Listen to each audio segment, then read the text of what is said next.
வீடியோக்குள்ளே போகிறதுக்கு முன்னாடி நம்ம சேனலை சப்ஸ்கிரைப் பண்ணிக்கோங்க. வீடியோ பிடிச்சிருந்தா லைக் பண்ணிக்கோங்க. நான் வந்து இந்த 3D அவுட்லைனர் ஒரு கிளாஸ் பெயிண்டிங் வீடியோவில் காமிச்சிருந்தேன். ஹோம்மேடு 3D அவுட்லைனர் தான் இது எப்படி செய்கிறதுன்னு சொல்லிட்டு அதுக்கப்புறமா எங்கிட்ட நிறைய பேர் கேட்டிருந்தீங்க. அதனால தான் இன்றைக்கி வந்து 3D அவுட்லைனர் நம்ம வந்து பண்ண போகிறோம். அதுக்கு வந்து வீட்டில் இருக்கிற ஏதாச்சும் வந்து ஃபேஸ்க்கு யூஸ் பண்ணுற பவுடர் எடுத்துக்கோங்க. அப்புறம் ஃபெவிகால் எடுத்துக்கோங்க. இது ரெண்டு மட்டுமே வச்சு நம்ம ஈஸியாக செஞ்சிடலாம். ஃபர்ஸ்ட் இந்த பவுடர் நம்ம எடுத்துக்கிட்டு எவ்வளோ நம்மளுக்கு 3D அவுட்லைனர் தேவையோ அந்தளவு வந்து பவுடர் எடுத்துக்கோங்க. உங்களுக்கு நிறைய தேவைன்னா நிறைய பவுடர் எடுத்துக்கோங்க. இப்போ நான் வந்து இந்த அளவு எடுத்திருக்கேன். இதுவே கொஞ்சம் தான், எனக்கு பத்தாது. நம்ம வந்து நடுவில் ஆட் பண்ணிக்கலாம். எவ்வளோ தேவையோ அவ்வளோ ஆட் பண்ணிக்கலாம். இப்போ வந்து அடுத்து ஃபெவிகால் எடுத்திருக்கேன். இது ரெண்டையும் போட்டு நல்லா மிக்ஸ் பண்ணிக்கோங்க. இது மாதிரி மிக்ஸ் பண்ணிகிட்டே இருக்கும்போது என்ன ஆகும்னா அது ரொம்ப கம்மியாகிடும். நம்மளுக்கு பார்த்தோன்னே தெரியும் ரொம்ப கம்மியாகிடும். அப்போ என்ன பண்ணுங்கள், மறுபடியும் நடுவில் கொஞ்சம் ஃபெவிகால் அப்ளை பண்ணிக்கோங்க. மறுபடியும் பவுடரும் ஆட் பண்ணிக்கோங்க. இப்போ இதை பாருங்கள், நான் எவ்வளோ பவுடர் போட்டேன். ஆனால் வந்து இது ரொம்ப கொஞ்சமாக தெரியுது இல்லையா? அதனால் நான் வந்து மறுபடியும் இதில் பவுடர் ஆட் பண்ணிக்கிறேன். அதாவது நம்மளுக்கு தேவையான அளவு, நம்மளுக்கு நிறைய 3D அவுட்லைனர் தேவைன்னு நினச்சிங்கன்னா நிறைய யூஸ் பண்ணிக்கோங்க.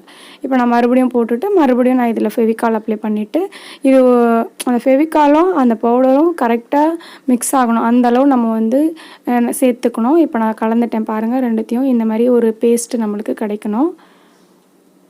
இதை வந்து நல்லா இப்போ மிக்ஸ் பண்ணிக்கோங்க. இப்போ இதில் கலரிங் ஆட் பண்ண போகிறோம். நம்மக்கிட்ட இருக்கிறத பொறுத்து தான். இப்போ வந்து மஞ்சள் கலர் வேணும்னா நம்ம மஞ்சள் தூள் யூஸ் பண்ணிக்கலாம்.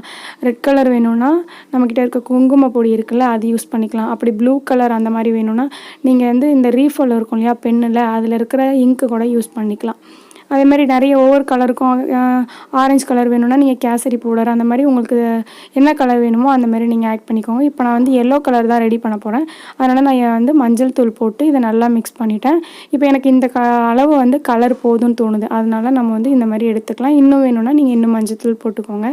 இப்போ இந்த மாதிரி பேப்பர் பார்த்திங்கன்னா எல்லாருக்கிட்டேயுமே இருக்கும். பேப்பர் இல்லை கவர், ஏதாச்சும் ஒன்று வந்த கவர் எல்லாருக்கிட்டேயுமே இருக்கும். அந்த கவரில் ஒரு சின்ன பீஸ் எடுத்துக்கோங்க. இதை விட கவர் திக்னஸாக இருந்தாலும் நல்லா தான் இருக்கும். அது வந்து இப்போ இந்தமாரி நான் எப்படி ஒரு சுருள் மாரி சுற்றுறேனோ அந்தமாரி சுற்றிக்கோங்க. கீழே வந்து சின்ன கேப் கூட வரக்கூடாது, அந்தமாரி பார்த்துக்கோங்க. இப்போ வந்து கீழே பார்த்தீங்கன்னா சின்ன கேப் வராமல் நம்ம சுற்றிட்டு இதை வந்து இந்த மாதிரி சைடு ரெண்டு சைட்லேயும் மடிச்சுக்கோங்க. அந்த மடித்த இடத்துல வந்து செல்லோ டேப் போட்டு ஒட்டிக்கோங்க. அதாவது அந்த கவர் வந்து பிரியாத அளவுக்கு எத்தனை செல்லோ டேப் போட்டு ஒட்டினா பிரியாதோ அந்தளவு வந்து லைன் பை லைனாக நீங்கள் செல்லோ டேப் போட்டு நல்லா ஒட்டிக்கோங்க. இப்போ நான் வந்து ஒட்டிட்டு மேலே இருக்கிற கொஞ்சம் பீஸ் வந்து எக்ஸ்ட்ராவாக தெரிஞ்சிச்சு. அதனால் நம்ம அதை கட் பண்ணி எடுத்துடலாம். கட் பண்ணி எடுத்துட்டு நம்ம ரெடி பண்ணி வச்சுருக்கோம் இல்லையா அந்த பேஸ்ட்டு, அதை எடுத்து இதுக்குள்ளே வந்து நம்ம அப்ளை பண்ணிக்க போகிறோம். இந்தமாரி நம்ம ரெடி பண்ண பேஸ்ட்டை வந்து அதுக்குள்ளே ஃபுல்லாக ஊற்றிட்ட பிறகு நம்ம அதை வந்து மடித்து வந்து ஒட்ட போகிறோம். அது எப்படின்னு இப்போ நான் காமிக்கிறேன் பாருங்கள். இந்தமாரி எவ்வளோ வருதோ அந்தளவு ஊற்றிக்கோங்க. இப்போ மேலே எக்ஸஸாக கொஞ்சம் பீஸ் இருக்கும்ல, அதை தான் நம்ம மடித்து ஒட்ட போகிறோம். ரைட்டு லெஃப்ட்டுன்னு சொல்லிட்டு ரெண்டு பக்கமும் மடிக்கணும். ஃபர்ஸ்ட் நான் வந்து ரைட் சைடு இந்த மாதிரி மடிக்கிறேன் பாருங்கள். உங்களுக்கு பார்த்தீங்கன்னா ஈஸியாக தெரியும். அதேமாரி லெஃப்ட் சைடும் மடிச்சுக்கோங்க. இந்த மாதிரி மடிச்சுட்டு ஃபர்ஸ்ட் கொஞ்சம் ஸ்ட்ராங்காக இருக்கிறதுக்கு நம்ம செல்லோ டேப் போட்டு ஒட்டிக்கலாம். இப்போ வந்து செல்லோ டேப் போட்டு நல்லா வந்து ஸ்ட்ராங்காக ஒட்டிக்கோங்க.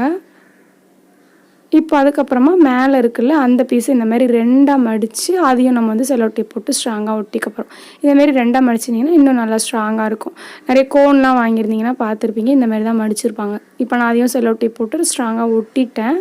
அவ்வளோதான். இந்தமாரி தான் நான் வந்து இந்த பிளாக் கலரும் ரெடி பண்ணேன். இது கொஞ்சம் லென்த்தாக இருக்குது, இது கொஞ்சம் ஷார்ட்டாக இருக்குது, அவ்வளோதான். இப்போ வந்து நம்ம இதை செக் பண்ணி பார்க்கலாம். அதுக்கு இந்த மாதிரி ஒரு கண்ணாடி மாதிரி என்கிட்ட ஒரு அது எக்ஸாம் பேடு இருந்துச்சு. அந்த எக்ஸாம் பேடில் நம்ம செக் பண்ணி பார்க்கலாம். இப்போ வந்து எந்தளவு வந்து அந்த நம்ம கோன்லாம் வாங்கினா கட் பண்ணுவோம்ல, அந்த மாதிரி கம்மியாக கட் பண்ணிக்கோங்க. இப்போ நான் அந்த ரெண்டு கலர்லேயுமே வரைகிறேன் பாருங்கள். எனக்கு அவ்வளோ ட்ராயிங்லாம் வரைய தெரியாது, சும்மா இதை செக் பண்ணுறதுக்காக நம்ம வரைகிறோம். இப்போ பார்த்தீங்கன்னா இது நம்மளுக்கு நல்லாவே யூஸ் ஆகுது. இந்தமாதிரி ட்ரை பண்ணி பாருங்கள். நெக்ஸ்ட் வந்து நம்ம கிளிட்டர் 3D அவுட்லைனர் ரெடி பண்ணலாம்.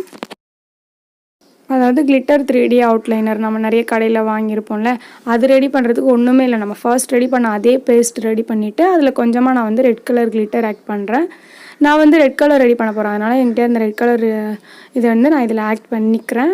பண்ணிவிட்டு அதே மெத்தடு தான் நம்ம அதில் எப்படி பண்ணோமோ அதே மாதிரி தான் இதுலேயும் பண்ண போகிறோம். ஆனால் இதில் கொஞ்சம் கிளிட்டர் மட்டும் கலந்துருக்கும், அவ்வளோதான். இதுலேயும் அதே பவுடரும் அதே ஃபெவிகால் தான் போட்டிருக்கேன். இப்போ ரெட் கலருக்கு பதிலாக நான் குங்கும பொடி எடுத்து இதில் ஆட் பண்ணிவிட்டு நம்ம எப்படி அதில் மடித்து இது பண்ணோமோ அதே மாதிரி தான் செய்ய போகிறோம். பாருங்கள், ஈஸியாக தான் இருக்கும். ஓகே, இப்போ கொஞ்சம் பேர் ஹாய் சொல்லியிருந்தீங்க. அவங்களுக்கு இப்போ ஹாய் சொல்லிடலாம்.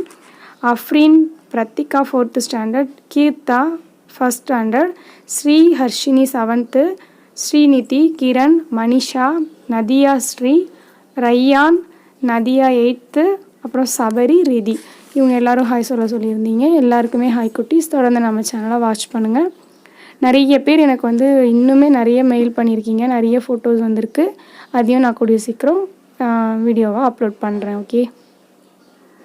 ஓகே, நம்ம ஃபர்ஸ்ட் எப்படி ரெடி பண்ணோமோ அதே மாதிரி மெத்தடில் இதையும் நம்ம ரெடி பண்ணி வச்சுக்கலாம். இப்போ பார்த்தீங்கன்னா நம்மளுக்கு வந்து ஒரு கிளிட்டர் 3D அவுட்லைனரும் ரெடி ஆகிடுச்சு. இப்போ அதையும் நம்ம லைட்டாக செக் பண்ணி பார்க்கலாம். இதுவுமே நல்லா தான் வந்து நம்மளுக்கு இருக்குது. என்னோடய கிளிட்டர் வந்து ரொம்ப தூள் மாதிரி இருந்திருக்கு போல், அதனால் லைட்டாக தான் அதில் கிளிட்டர் ஷீட் கொடுக்குது. இப்போ நான் வந்து இந்த 3 கலரும் ரெடி பண்ணிட்டேன். இது ரொம்பவே யூஸ்ஃபுல்லாக இருக்கும். உங்கள்கிட்ட வந்து மஞ்சள் தூள் அப்படி இல்லைனா உங்கள்கிட்ட இருக்கிற வாட்டர் கலர் கூட நீங்கள் யூஸ் பண்ணி இந்த கலரிங் கொண்டு வந்துக்கலாம். நம்மகிட்ட பெயிண்ட் இருக்கும் இல்லையா, அது கூட யூஸ் பண்ணிக்கலாம். அவ்வளோதான். இந்த மாதிரி எத்தனை கலர் வேணால் நீங்கள் வந்து ரெடி பண்ணிக்கோங்க. இந்த வீடியோ பிடிச்சிருந்தா லைக் பண்ணுங்கள். நம்ம சேனலை சப்ஸ்கிரைப் பண்ணாமல் பார்க்குறீங்கன்னா சப்ஸ்கிரைப் பண்ணி வச்சுக்கோங்க. பாய்.